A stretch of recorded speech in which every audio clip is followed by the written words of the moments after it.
He lived only 25 years, but every single second was enough for Randy Rhoads to rewrite the definition of the electric guitar. A small, gentle genius dressed in white amidst the storm of heavy metal, he didn't need noise or rebellion. Just one stroke of his strings was enough to make the world stand still. When Ozzy Osbourne was drowning in alcohol and fame was collapsing, it was Randy, the shy, disciplined young man full of faith, who pulled the Prince of Darkness back into the light. Yet, only 2 years later, that light vanished in a ball of fire across the Florida sky.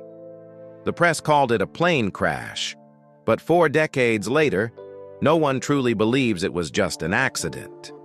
Fragmented witness accounts, unpublished photos, concealed details. A pilot with cocaine in his blood, a woman with a heart condition, and a desperate struggle inside the cockpit. Did Randy Rhoads die trying to save his friends? Or was he simply the victim of a reckless stunt? Or an untold conspiracy? Behind that tragedy lies the story of a solitary genius, a pure soul drawn into the shadows, and the terrible price of talent. Let's uncover the truth buried within that doomed flight, and why the world still cannot forget Randy Rhoads. Before becoming the legend who struck his final chord inside a fireball in 1982, Randy Rhoads was once just a small boy holding a guitar too big for his tiny frame. Born on December 6, 1956, in Burbank, California, Randy grew up in a family where music wasn't just a passion, it was the air they breathed, the only thread keeping a fragile home together. His father, William Dell Rhoads, was a clarinet and saxophone player who had served in the military. His mother, Dolores D. Rhoads, was the founder of the Musonia School of Music, a modest little institution in North Hollywood where hundreds of children learned rhythm, melody, and the discipline of musicianship. But that house filled with sound soon fell silent. When Randy was only 2, his father left, a void that no melody could ever fill. From then on, his mother carried the weight of being teacher, friend, and keeper of the family's flame. Dee was a strong, disciplined, perfectionist woman, a true music educator. She taught piano and voice, ran Musonia with a mix of sternness and devotion, and it was precisely that firmness that instilled in Randy the belief that music was not just raw emotion, but a craft requiring patience, responsibility, and respect. In that house, the sound of his mother's piano lessons blended with the timid strumming of a frail, skinny boy, creating the soundtrack of a childhood steeped in discipline but also overflowing with love. At the age of 6, Randy became fascinated by his grandfather's old 1918 Gibson guitar. Too small to hold it properly, he laid it on the floor and leaned over, watching his tiny fingers move along the strings. There was no teacher, only sound and instinct guiding him. Alongside his brother Kella and sister Kathy, the 3 grew up surrounded by classical etudes and spontaneous jam sessions in the cramped rooms of Musonia. From those early years, Randy developed an unwavering routine. He never skipped a day of practice, not for illness, not for fatigue. His personality gradually mirrored the world he grew up in, quiet, humble, and unusually thoughtful. Even as he stepped into the realm of rock, Randy preserved his purity. He didn't smoke, didn't drink, didn't party.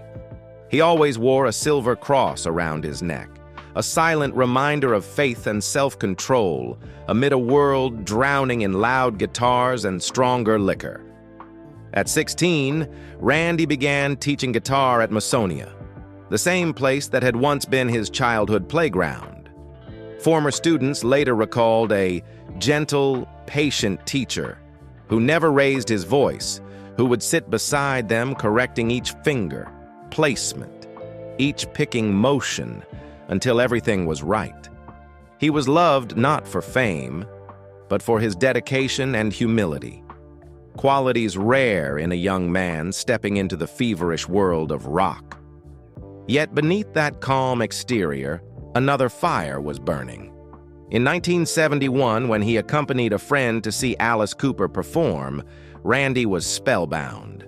The fusion of music, theatrics, lights, and raw energy on stage overwhelmed him. For the first time, he saw that music could be a language of image, emotion, and spirit. Not just to be heard, but to be seen, lived, and believed. From that moment, the dream of the stage began to take form. The quiet boy from Burbank realized he didn't just want to teach music. He wanted to create a sound that could make the world go silent. And from that dream, Randy stepped out of his mother's little classroom and into the grand stage of life, where light, glory, and tragedy would merge into one, to write an immortal name, Randy Rhoads. After that Alice Cooper concert in 1971, Randy's world opened to an entirely new dimension. He no longer wanted to stay inside a classroom. He wanted to step onto the stage, where music could explode into life, where a single stroke of the strings could change the atmosphere of an entire room. Alongside his childhood best friend, Kelly Garney, Randy began that journey by forming a band called Violet Fox, inspired by his mother's middle name, D. Violet. They played small local gigs around Burbank with no fancy equipment, only a shared belief that the sound they were creating was unlike anything that had existed before. The band soon changed its name to Little Women, and by 1973, after meeting an ambitious and strong-willed vocalist named Kevin Dubrow, they officially adopted the name Quiet Riot, a phrase suggested by Rick Parfitt of Status Quo during a chance meeting. The mix of Randy's masterful technique, Kevin's rebellious charisma, and Drew Forsyth's solid drumming made Quiet Riot a phenomenon in Los Angeles' small clubs, especially along the Sunset Strip, where the glam rock generation was rising. But while Van Halen was dominating the stages with Eddie Van Halen's fiery brilliance, Randy chose a different path, blending the elegance of classical music with the intensity of hard rock. He didn't compete through speed or volume, but through structure, harmony, and emotion. That difference led many to compare him to Eddie, a comparison Randy quietly resented, not out of jealousy, but because he never wanted to become anyone's copy. Although the band earned a devoted following in Japan, their first two albums, Quiet Riot, 1977, and Quiet Riot 2, 1978, were ignored in the US. No label would release them, no major tours were booked, and no promotional deals came through. The band fell into a cycle of disappointment, and tensions began to rise. Kelly Garney, Randy's closest friend since high school, felt increasingly overshadowed by Kevin Dubrow, whose ego now dominated the stage. One night, in a drunken fit of jealousy, Kelly tried to attack Kevin. Randy had to step in, and in that painful moment, he was forced to do the cruelest thing to a friend: expel Kelly from the band. The friendship collapsed, and Randy lost the one companion who had been with him since childhood, a wound that never truly healed. Through those uncertain days, Randy poured himself into his guitar. He found solace in creation, experimenting with melodies, practicing until exhaustion. Friends recalled how he could spend hours perfecting just a few seconds of a solo. One close friend, Greg Leon, later of Dokken, remembered Randy playing him a half-finished riff, a melody that would later become the backbone of Crazy Train, a song destined to make history and carry Randy's name across the world.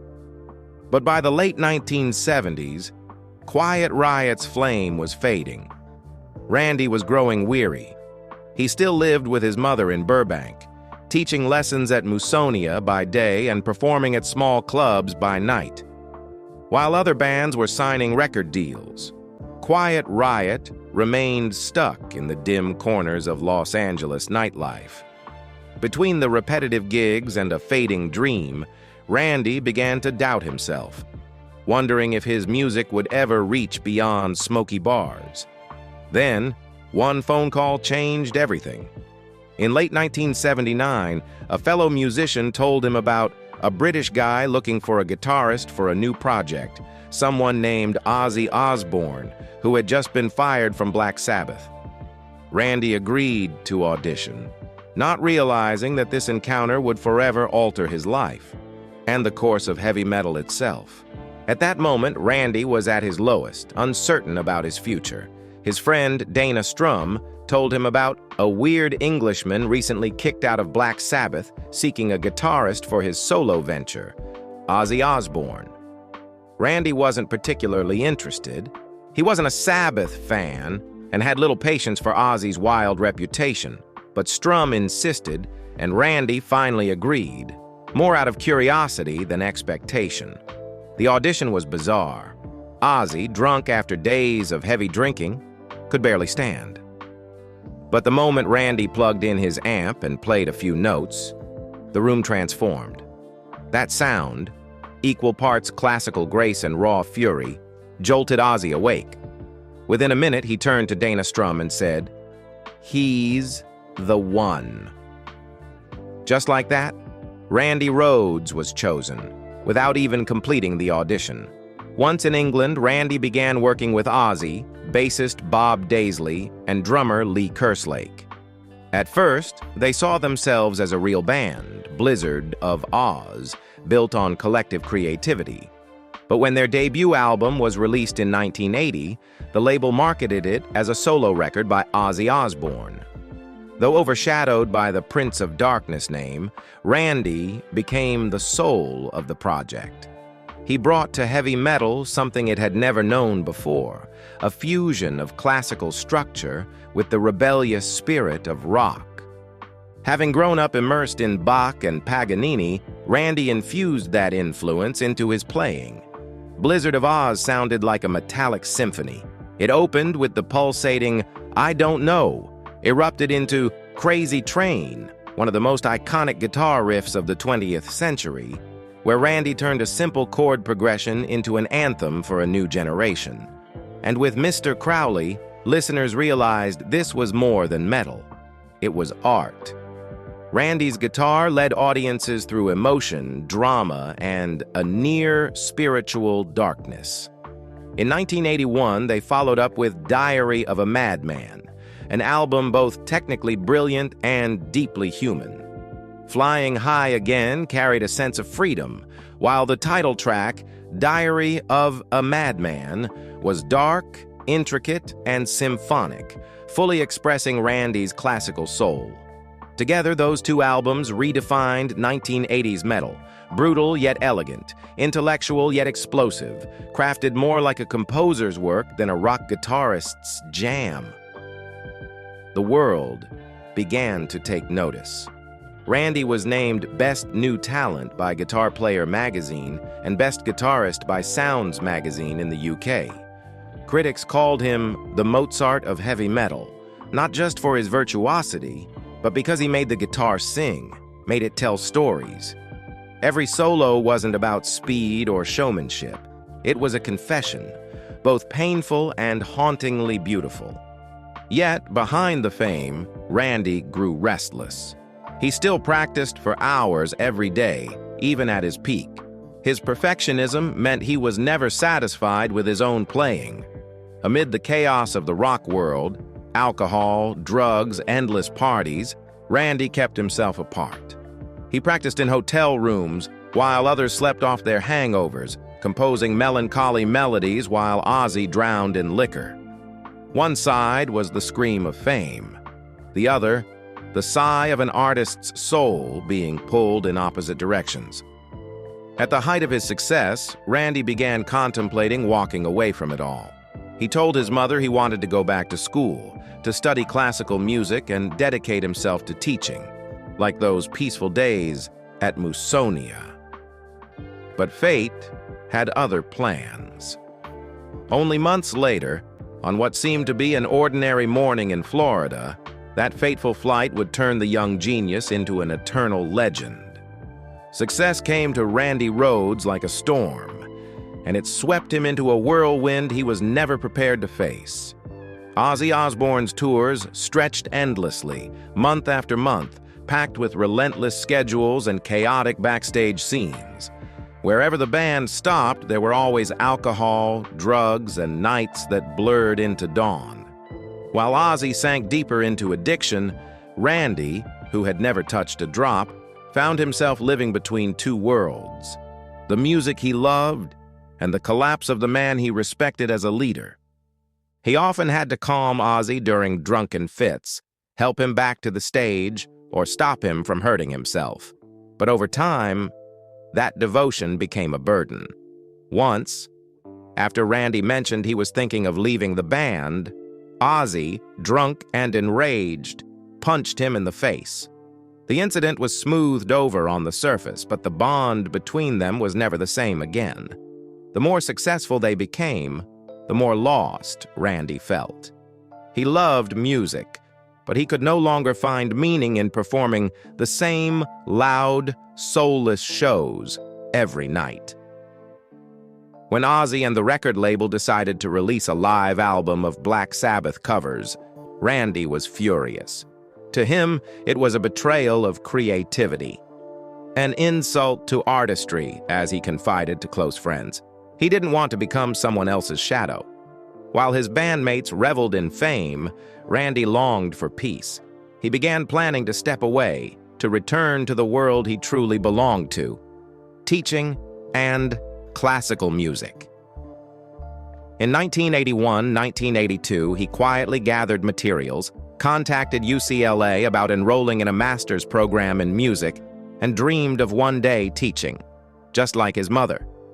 He often called home to Musonia, telling her about that simple yet profound dream: to live within music without having to trade away his soul. Those close to him noticed the change. He spoke less, smiled less, and played differently, calmer, deeper, as if he were pouring his whole soul into every note. He still loved the stage, but now the lights made him weary instead of thrilled. He began arranging time off after the current tour, planning to return to school and pursue his academic path. But fate would not allow it. Only weeks later, on what seemed like an ordinary March morning, the small plane he boarded would twist destiny itself, turning Randy Rhoads' unfinished dream into one of rock's most haunting tragedies. The concert in Knoxville, Tennessee, on the night of March 18, 1982, ended with thunderous applause. Randy Rhoads played as if he knew it would be his last time on stage, vibrant, precise, flawless. After the show, the Ozzy Osbourne tour crew headed south toward Leesburg, Florida, to rest and repair the tour bus's broken air conditioning. No one could have imagined that the stop at Flying Baron Estates, a small residential area with a private airstrip, would mark the end of a legend. The next morning, while most of the crew slept in the bus, Andrew Aycock, the bus driver and an amateur pilot, decided to have some fun with a Beechcraft Bonanza F-35 parked in a nearby hangar. The terrifying fact was that Aycock's medical flight certificate had expired, and he had once caused a fatal crash in 1976 in the UAE. Yet, that morning, he climbed into the cockpit anyway, without permission, without warning. On the first flight, Aycock took up Jake Duncan, tour manager, and Don Airy, keyboardist. He flew low over the tour bus to wake everyone up, then landed safely.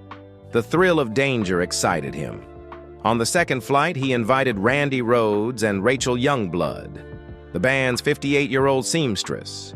Randy hated flying, terrified of heights, but agreed, only to take a few aerial photos to send to his mother, whom he missed deeply on tour. Rachel had a heart condition but was assured, no stunts, no risks. Around 9:45 a.m., the plane took off. Don Airy, watching from the ground, later recalled seeing it circle several times at low altitude, seemingly to buzz the sleeping crew on the bus. But something went wrong. Through his telephoto lens, Airy saw what looked like a struggle in the cockpit. The plane tilted left, then suddenly pitched upward, as if someone was fighting for control. On the third pass, the plane's left wing clipped the top of the tour bus, snapping off and sending it spiraling out of control.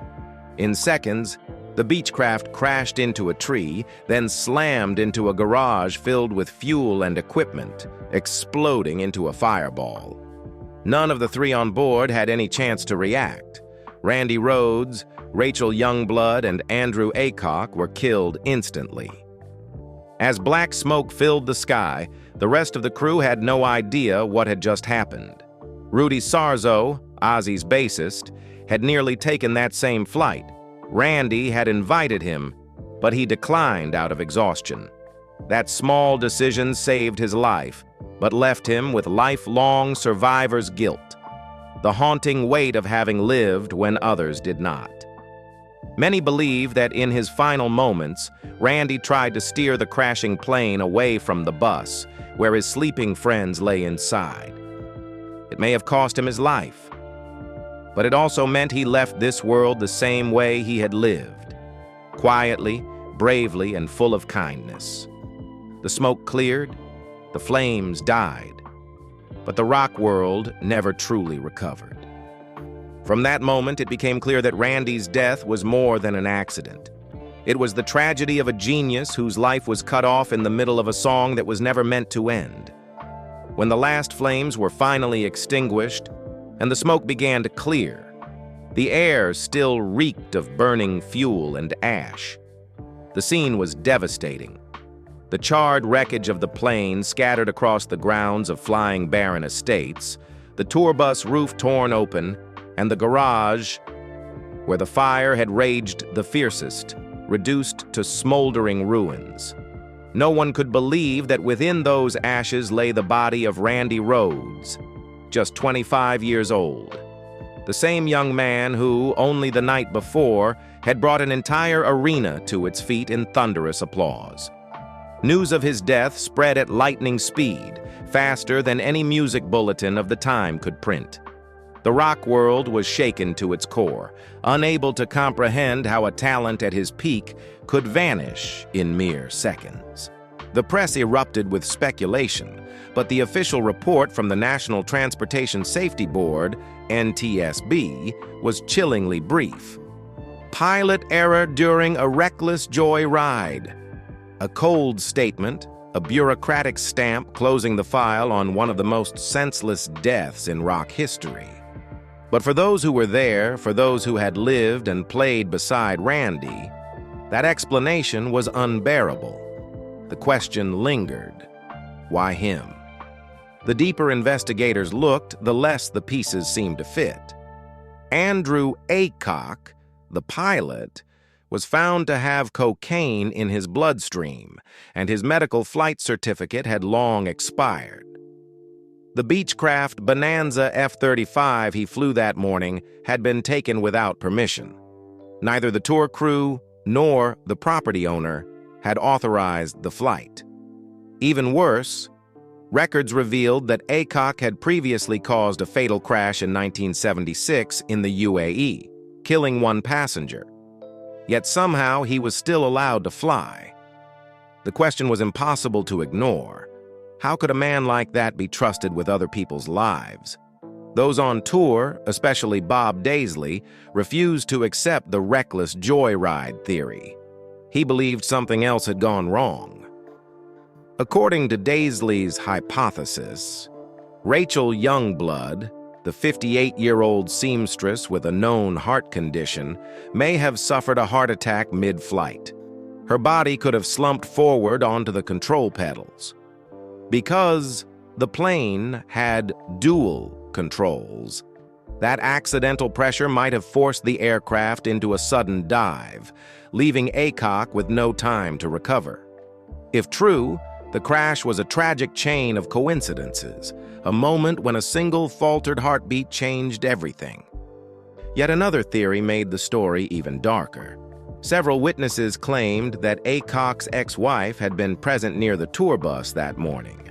Some suspected that the low passes, the buzzing of the bus, weren't merely reckless fun, but acts of anger aimed at her. Perhaps, in a drug-fueled haze and emotional rage, Aycock lost control, turning a prank into an act of destruction. No one could ever prove this, but the combination of cocaine, exhaustion, the ex-wife's presence, and Aycock's violent history was too chillingly coincidental to dismiss. Amid all these theories, Rudy Sarzo, Ozzy's bassist, held to one unshakable belief: that Randy tried to take control of the plane in its final seconds. Based on the crash trajectory and impact angle, Sarzo was convinced Randy deliberately turned the aircraft away from the tour bus, where nearly 20 people were sleeping. That last-second maneuver sent the plane into the garage instead. A selfless act that may have cost him his life, but saved everyone else's. No one knows the truth, but that belief has allowed Randy's bandmates to keep going, and turned him into a symbol not only of brilliance, but of courage.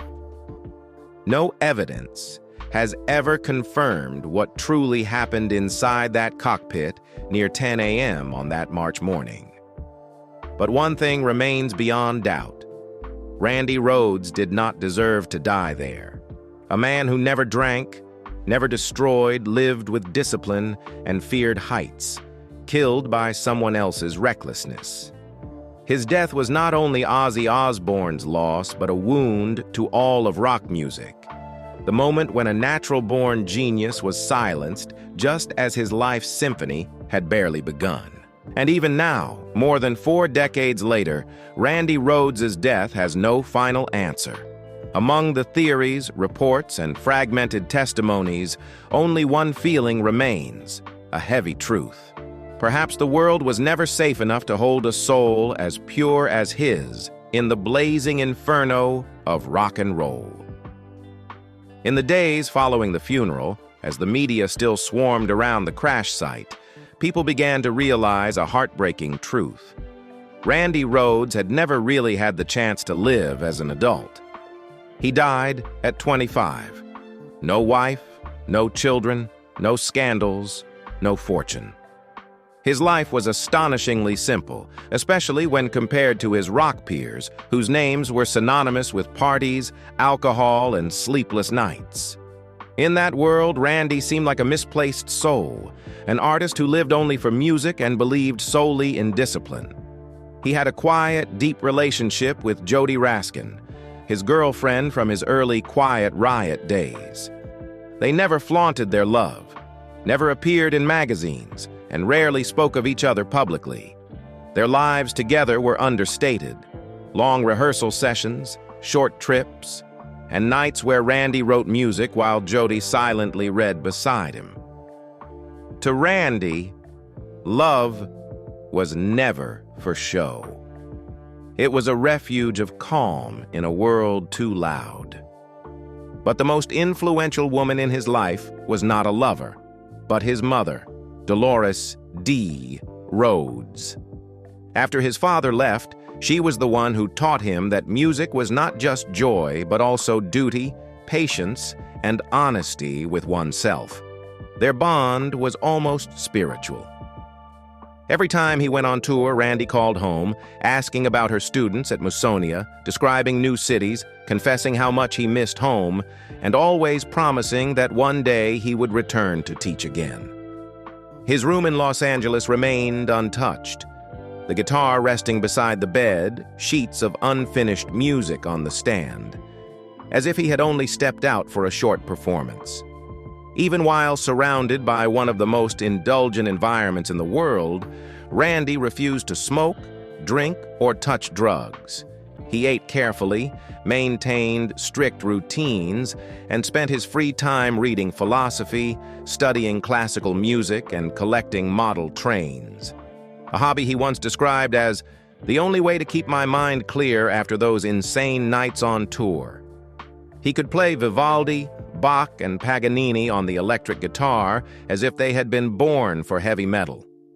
Friends often said Randy was a pure light in a chaotic crowd.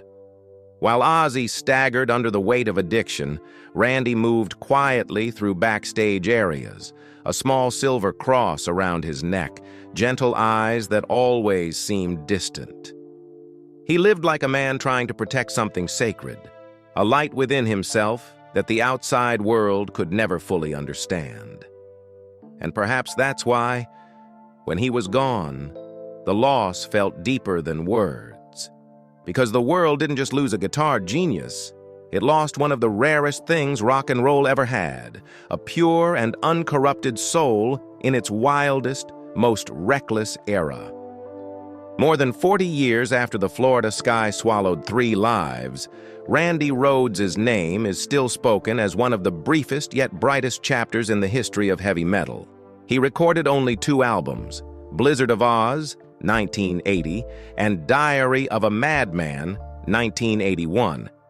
Yet those 2 works were enough to make him eternal.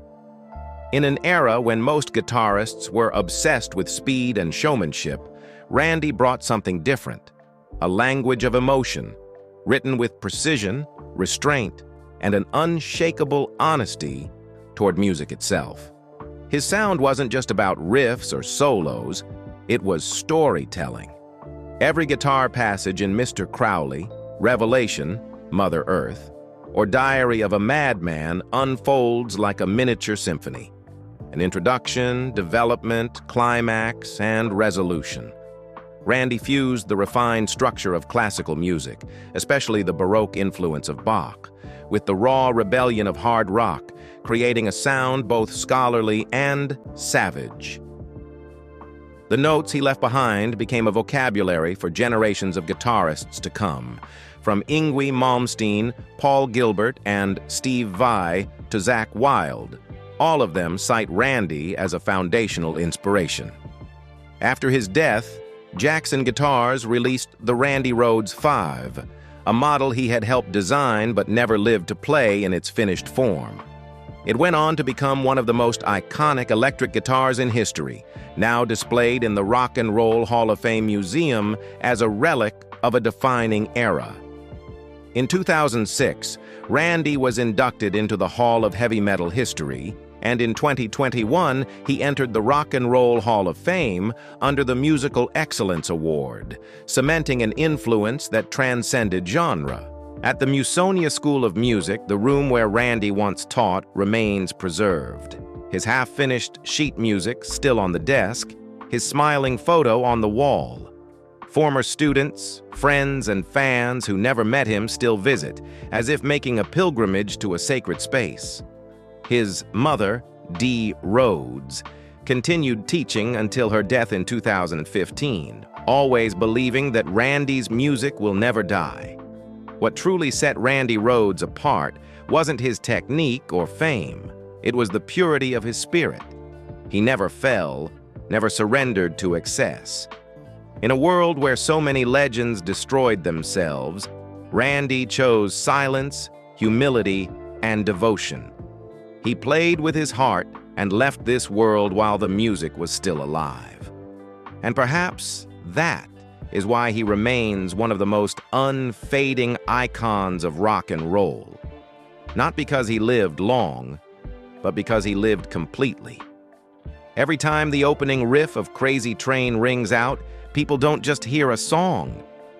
They hear the echo of a young soul, brave, gentle, and endlessly pure. Randy Rhoads never lived to become a legend. He simply lived as a man trying to understand himself through every note he played. And that simplicity is what made him great. In a world of illusions and noise, he chose the opposite path: silence, focus, and truth through sound. People often say that geniuses die young, but perhaps for Randy, death was only a resting note in a song that was never meant to end.